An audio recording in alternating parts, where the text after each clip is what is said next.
Karena kan kalau beli durian kan kita cuma mengidentifikasinya dari bentuk daun. Terus ini dari mana? Bener nggak?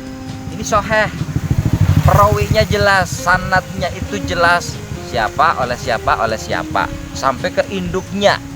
Di sini hanya sampel Pak. Budidaya durian tidak menutup kemungkinan nanti Indonesia kan swasembada durian, sedangkan permintaan durian di dunia itu sangat tinggi.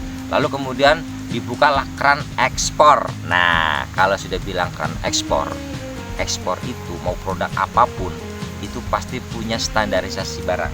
Pasti. Kalau kita beli bibit yang bersertifikat seperti ini, berarti bibit ini jelas terahnya, valid terahnya, tidak mungkin meleset. Label, branding, nah itu standarisasi itu penting. Jadi ke depan kita jangan sampai nanti kalau main bola itu offside, bekerja keras dari belakang udah tinggal gol, offside. Assalamualaikum, ketemu lagi teman-teman. Nih saya mesti teriak-teriak, kenapa? Karena mic-nya mati. Saya agak teriak-teriak tapi yang penting suaranya nyampe lah ya, terdengar ya. Agak teriak-teriak dikit nggak apa-apa, buat kalian nggak apa-apa kita. Nah, ngomong-ngomong ini kan di outdoor, jadi memang mesti kenceng, motor banyak lewat, mohon maaf lah gangguan biasa itu. Nah, nih, ntar ada mobil lewat, bisik. Oke, lanjut. Ini saya kali ini mau ngomongin bibit yang bersertifikat. Karena apa? Karena saya pernah ditanya sama banyaklah komentar dan sahabat, teman dan semuanya. Om, emangnya kenapa sih kalau beli bibit durian itu mesti yang bersertifikat? Nah, saya jawab, terus jawaban ini juga bisa disimak oleh kalian semuanya. Apa sih pentingnya kita beli bibit yang bersertifikat? Nih contohnya begini tuh, apa? Ini malah Mas Roni yang ngangkatin. Tuh, nih ya. Nih, kenapa kita mesti beli bibit durian yang bersertifikat? Jawabannya yang jelas pertama nih, ada beberapa jawaban. Yang pertama, simak benar-benar ya. Kalau perlu catat. Kalau kita beli bibit yang bersertifikat seperti ini, berarti bibit ini jelas terahnya, valid terahnya, tidak mungkin meleset gitu. Kenapa? Karena untuk bisa menerbitkan sertifikat ini nggak asal-asal, nggak kayak cuman nyetak sendiri, ngeprint sendiri, fotokopi sendiri, itu tidak bisa.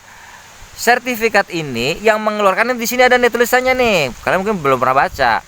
BPSB, ya kan, Balai Pengawasan dan Sertifikasi Benih Jawa Tengah. Jadi ini yang mengeluarkan, ini dinas dari pertanian, benih unggul bersertifikat. Nah, ya kan, tulisannya nih, nama produsennya siapa? PB Tunas Utama, itu Pak Roni itu yang punya. Alamatnya Karangsalam, RT 2 Kemeranjen, RW 2 Banyumas. Nomor induk sekian-sekian. Jenis tanaman durian. Varietas bawah lokal. Ini bawahnya nih, bawah yang sini nih, ini lokal. Biji apa aja, mau dia musangking, pokoknya kalau bawah disebutnya lokal aja udah, karena nggak ada identifikasinya. Tapi yang paling atas, varietas batang atas Kromo Banyumas. Mungkin kalian taunya Bawor, nggak apa-apa dah. Jadi nama lisensinya ini, nama panggungnya tuh Bawor. Terus lagi, tanggal sambal pucuknya kapan sih nyambungnya? 10 Februari 2022 tuh nyambung pucuknya. Lalu pemeriksaan akhir 10 Januari 2023. Jelas di sini gitu ya. Jadi ini pentingnya kita jadi tahu terahnya ini begitu. Nah, sekarang mau tanya nih, panjenengan itu kan yang punya label ini nih. Betul. Yang punya label Kromo Banyumas, PB Tunas Utama nih panjenengan ya. Saya mau tanya nih, teman-teman juga pada pengen tahu. Ini label ini prosesnya gimana sih kok jadi bisa ada label begini punyanya? Prosesnya panjang Pak. Dari mulai siap sailing itu sudah harus diperiksa oleh dinas pertanian, kita laporkan ke dinas. Oke. Terus nanti untuk tahap penyambungannya juga diawasi. Oke. Terus sampai umur atau ukuran 50 sampai 60 cm itu baru label ini dikeluarkan dari BPSB Pak. Jadi bukan bibit kita nyambung langsung keluar label itu tidak, tapi setelah dicek oleh dinas bahwa bibit ini sudah memenuhi syarat untuk dikebunkan, itu baru keluar labelnya dengan sertifikatnya seperti itu. Jadi kalau udah ada label dan sertifikat menandakan bahwa bibit ini betul-betul valid dan sudah layak untuk dikebunkan secara permanen Pak. Baik. Nah ya kayak jadi gitu ya teman-teman, saya sedikit jelaskan.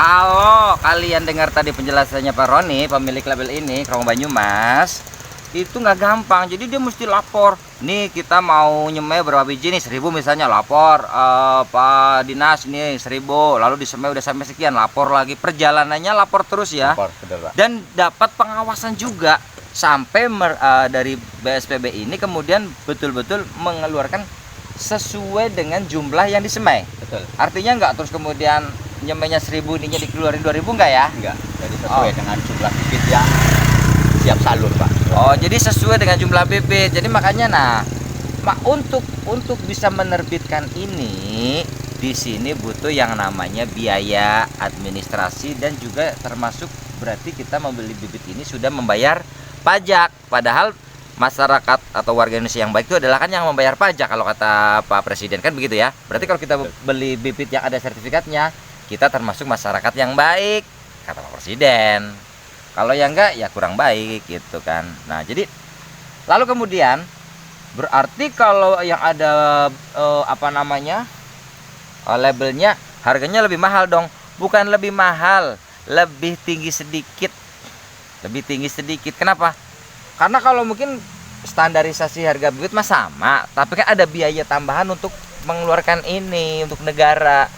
Jadinya lebih, dan selisihnya juga nggak banyak, sedikit selisihnya ya. Kalau misalnya kalau yang nggak ada ininya mungkin harganya 10 perak, tapi karena ada ininya ya paling jadi 13 14 perak kayak gitu-gitu. Jadi selisihnya tuh nggak seberapa bila dibandingkan dengan nilai investasi yang nanti akan kalian gelontorkan untuk berbudidaya duren. Ada seberapa banyak, tapi ini menunjukkan valid, jelas. Kalau buat yang agamanya Islam, tahu hadis, ini soheh, perawinya jelas, sanadnya itu jelas, siapa oleh siapa sampai ke induknya, induk utamanya itu jelas ya. Ini penting seperti itu lah. Kalau yang nggak ada labelnya ya nggak tahu juga. Kenapa? Karena entres ini betul-betul diambil dari yang berlabel ungu sehingga keluar label biru, minimal ungu atau kuning atau putih.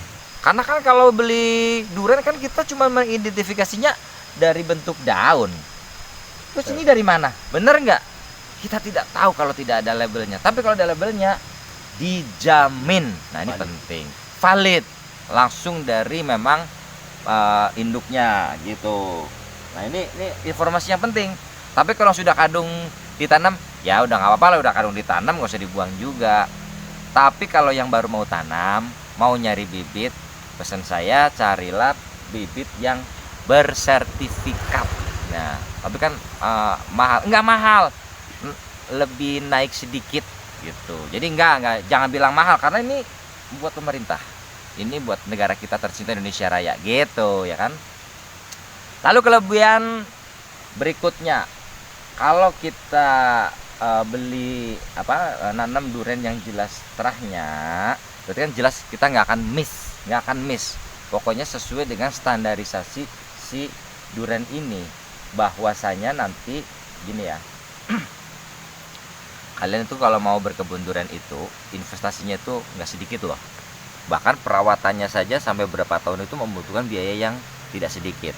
Ketika ada petani membudidaya durian dengan membeli ke sini dengan yang memang sudah berlabel, maka sudah otomatis dia juga termasuk adalah binaan dari Tunas Utama. Setidaknya kalau ada masalah atau konsul ya, walaupun lewat online itu insya Allah itu dilayani lah, yang namanya kita bertanggung jawab ya. Betul, Pak. Bahkan kalau sampai nanti kemudian berbuah, aku bingung, wah buahnya banyak, kita mau jual kemana? Ya hubungi saja Pak Roni atau nomor yang tersedia di situ untuk dibantu untuk pemasaran. Oh tapi udah nggak ada masalah pemasaran? Ya alhamdulillah. Kalau ada masalah ya kita diskusikan, kita open lah di sini. Nah selanjutnya kalau kita beli bibit yang berlebar seperti ini, mungkin kalau sekarang sih durian kebutuhan lokal masih kurang lah ya Pak ya. Masih kurang karena peminat masyarakat masih banyak. Tapi seiring dengan gairah masyarakat untuk membudidaya durian, tidak menutup kemungkinan nanti Indonesia kan swasembada durian. Sedangkan permintaan durian di dunia itu sangat tinggi. Lalu kemudian dibukalah keran ekspor. Nah kalau sudah bilang keran ekspor, ekspor itu mau produk apapun itu pasti punya standarisasi barang. Betul. Pasti apapun itulah, mau ngekspor kambing kayak mau ngekspor apapun itu pasti ada standarisasi barang. Nah, kalau standarisasi buah itu apa? Ya ini label jelas. Misalnya nih saya adalah pengekspor. Berarti saya kan mau nyari barang ya, durian. Saya nggak mungkin beli sembarang durian kata angkut. Nggak masuk standarisasi, nggak masuk. Jadi pasti saya akan mencari, Pak petani durian ada labelnya, ada, oh berarti jelas ini Kromo Banyumas, ada sertifikatnya, ada legalitasnya, maka kita bisa masuk ke dunia ekspor itu.